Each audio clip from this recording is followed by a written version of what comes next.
Көптік жалғау, аффиксы множественности. Жалғаулардың орын тәртібі, порядок расположения окончаний. Қазақ тілінде қосымшалардың өзіндік жалғану тәртібі бар. Сөзге жұрнақ, сонан кейін көптік, тәуелдік, септік және жіктік жалғаулары бірінен соң бірі жалғанады. Для казахского языка характерен строгий порядок окончаний аффиксов. В начале корня прибавляются суффиксы, аффиксы принадлежности, притяжательные аффиксы, падежные окончания, формы спряжения. Сөз, қосымшалар, жұрнақ, көптік жалғау, тәуелдік жалғау, септік жалғау, жіктік жалғау. Оқушыларыңыз біз, оқушыларыңызға. Көптік жалғау, аффиксы множественности.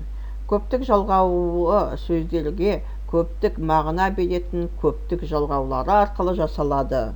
Ларлер, тартер, дардер.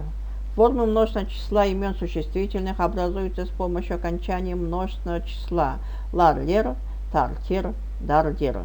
Соңғы дыбыс жуан, твердый, жіңішке, мягкий. Жуан. Дауысты және үнді р и краткое у. Лар жалғауы жалғанады. Бала, лар. Жіңішке. Дауысты және үнді р и краткое у. Лер жалғауы жалғанады. Әже, лер. Жуан. Уян, з, ж және не, л, м, н, н. Дар жалғауы жалғанады. Қыздар. Жіңішке. Уян, з, ж және л, м, н, н.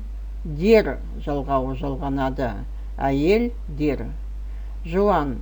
Қатан және уян б, в, г, д. Тар жалғауы жалғанады. Завод, тар. Жіңішке. Қатан және уян б, в, г, д. Тер жалғауы жалғанады. Студент, тер.